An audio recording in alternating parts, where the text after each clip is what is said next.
Now the Ahsoka season is finished, I think it's important to say that while I do think the series has saved Star Wars, but before I get into the show, I should preface that I have a very distinct core memory of my childhood, one that is still engraved into my psyche.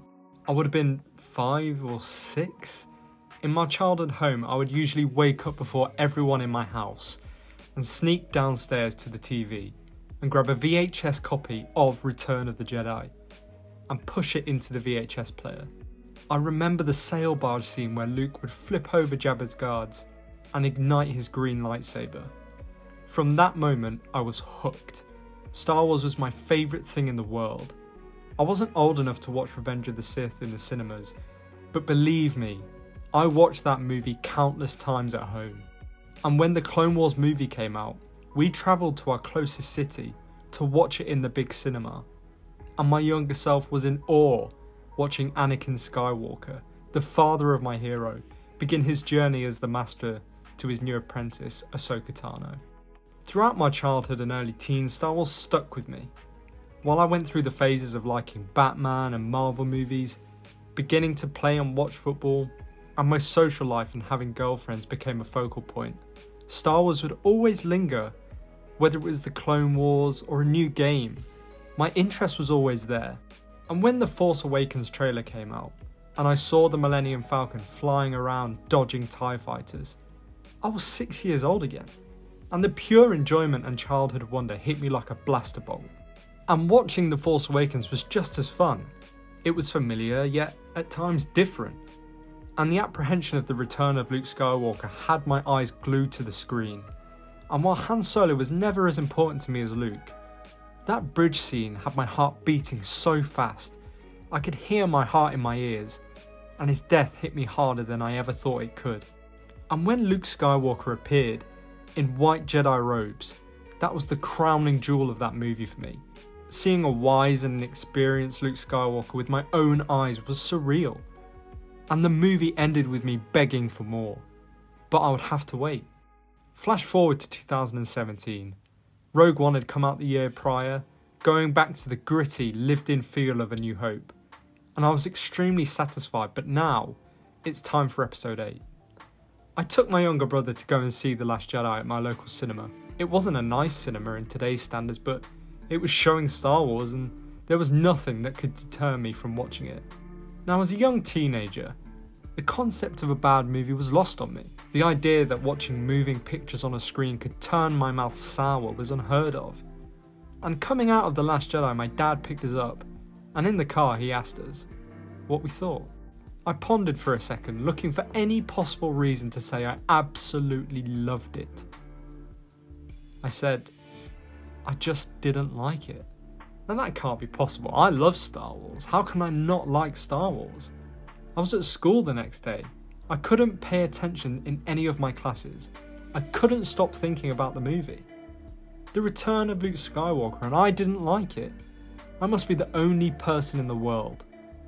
I took to YouTube after school to see if I was crazy.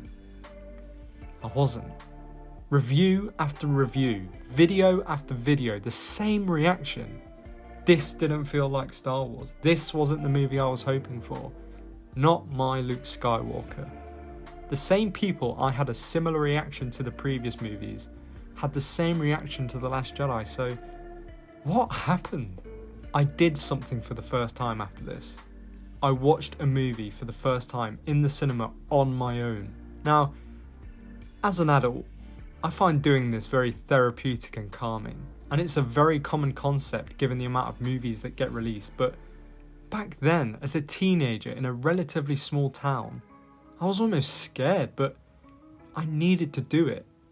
I watched it the second time, trying to convince myself the movie was good, almost lying to myself, for the sake of enjoying something I hold so dear. But the same things that confused me the first time just hurt me the second, and I almost had to look away.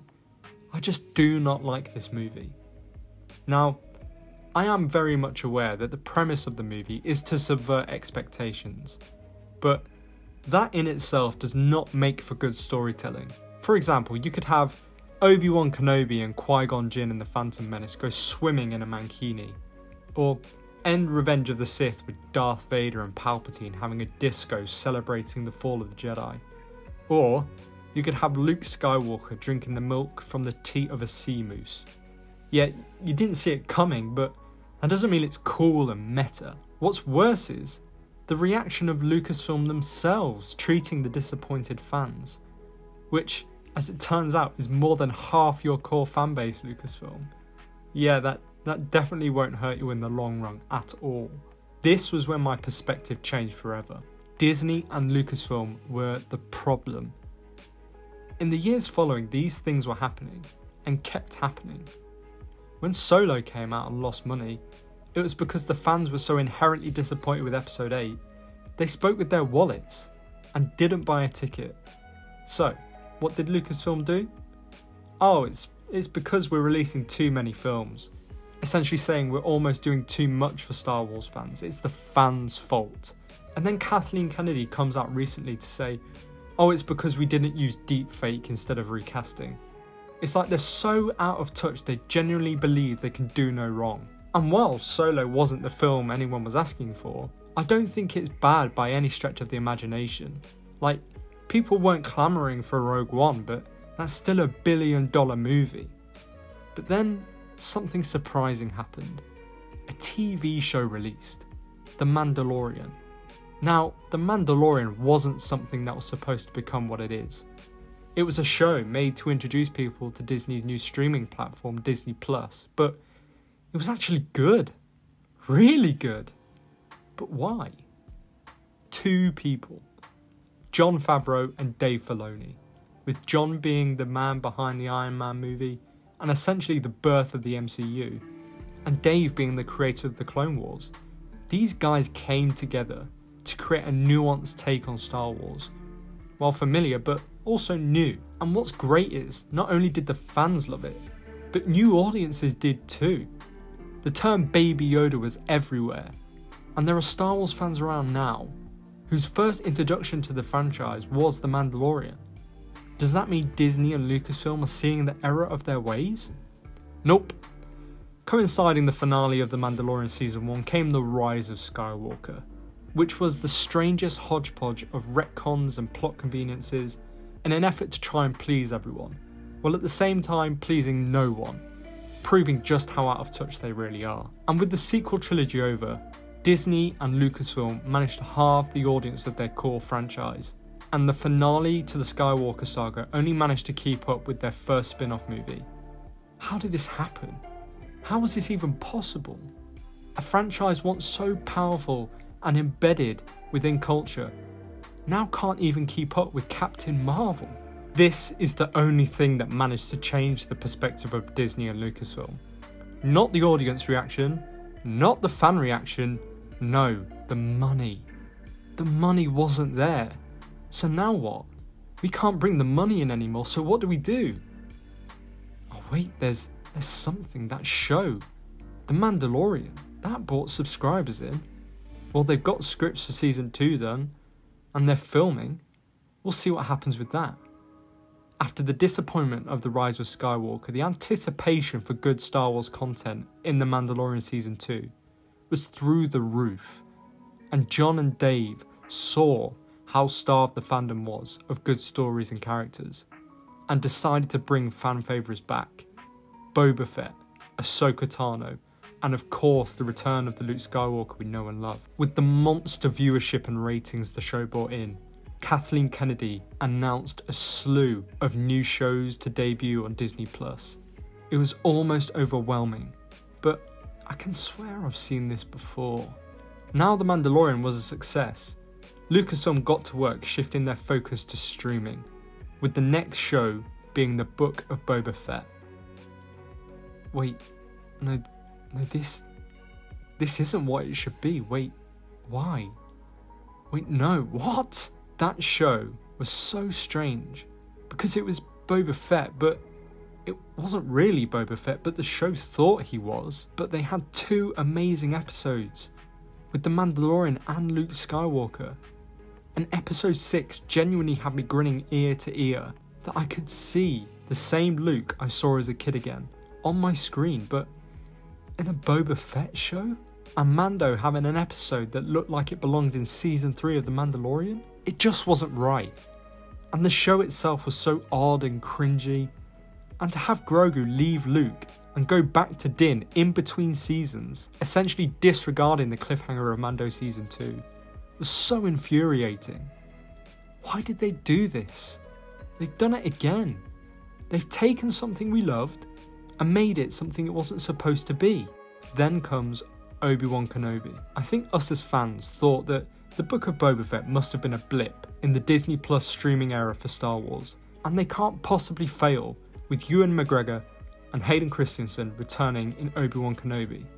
Right? Right? But you see, the difference here is that whereas the previous shows have been headed by John and Dave, the Kenobi series was headed by Joby Harold and Deborah Chow. Now, you would assume they would get the best of the best with an Obi-Wan Kenobi series, but instead we got the guy who's written masterpieces like Transformers, Rise of the Beasts and The Flash. Fuck off. And the director who's done a couple episodes of The Mandalorian. So we got a mismanaged series that was clearly written as a movie, stretched out as a TV show, that turned out to be dumb, annoying, and essentially let us down. Why? Why? A show about Obi-Wan and Darth Vader should be the most straightforward Star Wars story to come up with. But instead we learn about a random Inquisitor and how she survives the wrath of Darth Vader. Twice. Once as a child. Bollocks. Yeah, well, at least we're getting a show about Cassian Andor. Now, overall, I like Andor. However, it shot itself in the foot by having a very long story across 12 episodes with a weekly release, and therefore the audience retention was incredibly poor. I believe this could have been the most viewed Disney Plus show if they released 2, maybe 3 episodes a week, or dropped the whole thing at once, much like shows like Stranger Things.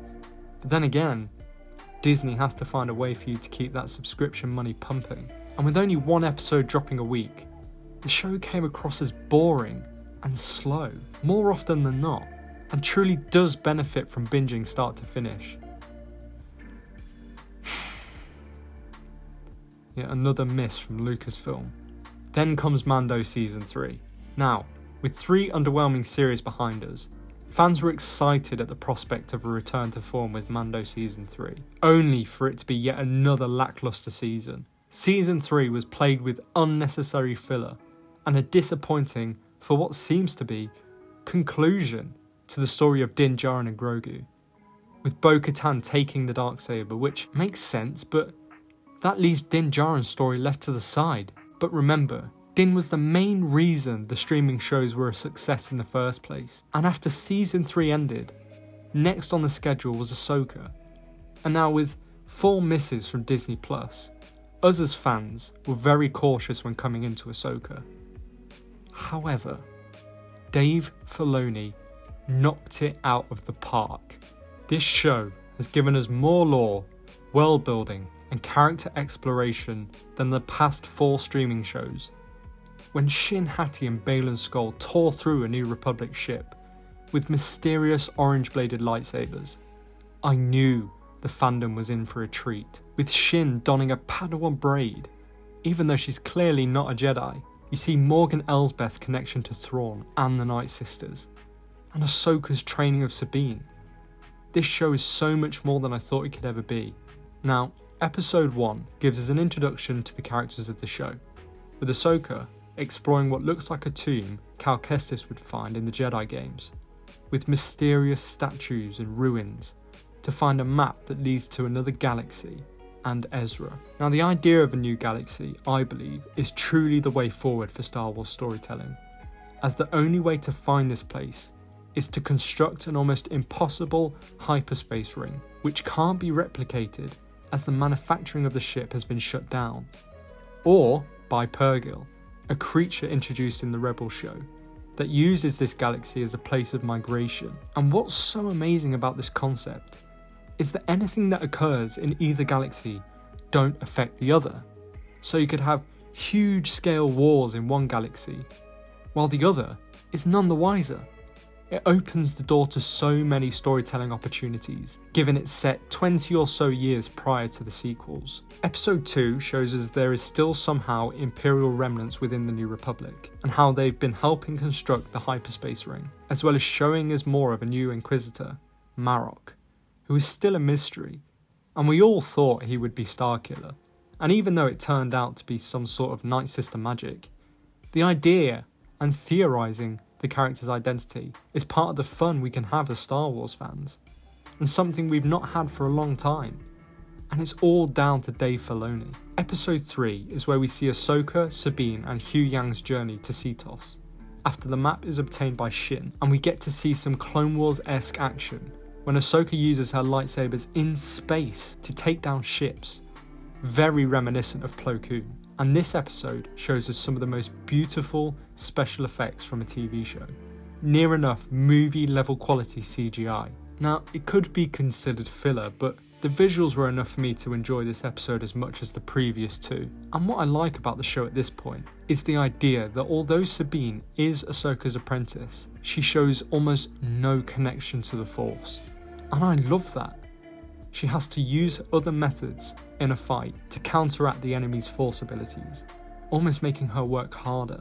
Episode 4 is lightsaber battle central, and something us as fans have been quite starved of, well choreographed lightsaber battles. And while they're not Nick Gillard level, but they're good enough to enjoy. We see that Shin is far superior to Sabine, and Ahsoka makes quick work of Marok, with her stances taking inspiration from samurai warriors, which is really cool to see in Star Wars. All the while there is a countdown where the enemies are calculating the coordinates to the new galaxy using the map, which builds the tension of the whole episode, where the audience is thinking, quickly, come on, we've got to get to the map, meaning the audience is constantly engaged, and I think that's brilliant writing. And then we get Baylan Skoll's battle, which up to this point in the series is 100% the most interesting thing. Baylan Skoll. Baylan Skoll is so incredibly mysterious. He seeks some sort of power in the new galaxy, and you get this sense that he isn't looking for a dark power, but something that can genuinely be used for the greater good. That sort of motive is what makes these sort of villains so intriguing. Like, yes, they're bad, but you can genuinely empathise with their logic, instead of they're a villain just because they're a villain. And their duel is very much a situation where they're attempting to figure each other out, constantly switching stances and fighting styles to see which one will outdo the other, until Baylan outsmarts her by taking out one of her lightsabers. And I love that you get to see a genuine thought process behind a lightsaber duel. And then Ahsoka gets taken out, which is a huge shock. That is the sort of subverting expectation that makes sense. There was a process to it, not just a shock value moment. This is when the villains complete the calculations to the new galaxy. They take Sabine with them and destroy the map, acting as a halfway point Empire Strikes Back feeling, where the enemy wins, which is when we get this.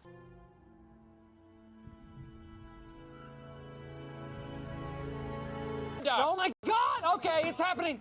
Everybody stay calm. What's the Everybody procedure, stay calm. everyone? What's the procedure? Stay calm! Wait. Everybody calm down! Episode 5 is a Star Wars fan's wet dream, where we get to see Anakin Skywalker and Ahsoka in the world between worlds, and Anakin teaches her a final lesson. In order to live, you have to fight for yourself, and therefore save the galaxy. We get this by visiting their past, where Ahsoka is in her current mind but in her former body, which is when we get these lessons from Anakin, not just as a member berry, but as a genuine insight into how she has to carry on.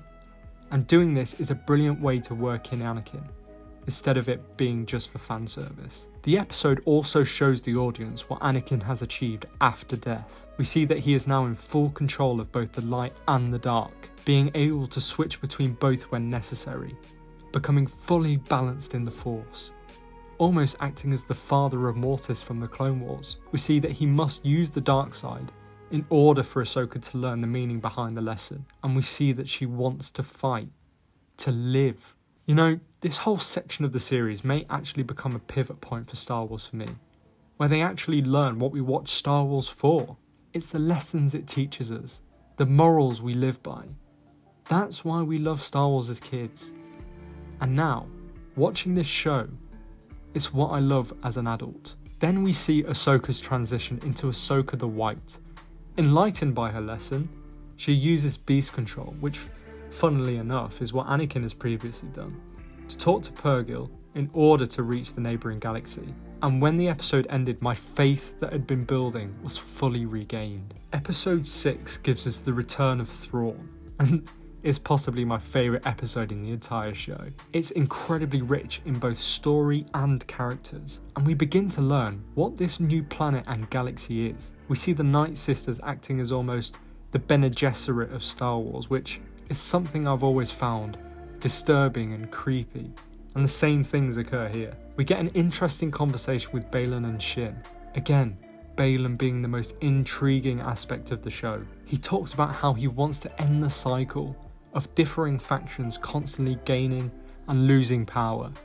And again, we understand his perspective, and I myself want to see what his plans are and what were to happen if they came to fruition. We see Thrawn arrive in the Chimera, where his stormtroopers chant his name for his chilling entrance, as we're also introduced to Captain Enoch, a mysterious looking trooper with a golden face that gives the feel of a son of the Harpy from Game of Thrones. And as the audience, we get to relish in these new and fresh ideas in Star Wars. And what's even better is that these ideas are actually pulled off for once. We get our first bit of Thrawn as we understand he needs to fill his ship with mysterious cargo, as well as this intimidating scene with him and Sabine, where he lets her go to find Ezra, while telling Baylan and Shin to kill them once they're together. Thrawn is written so perfectly here, as we understand that he is the Sherlock type character we heard about at Celebration, where he's always one step ahead of his enemies. We then get the reunion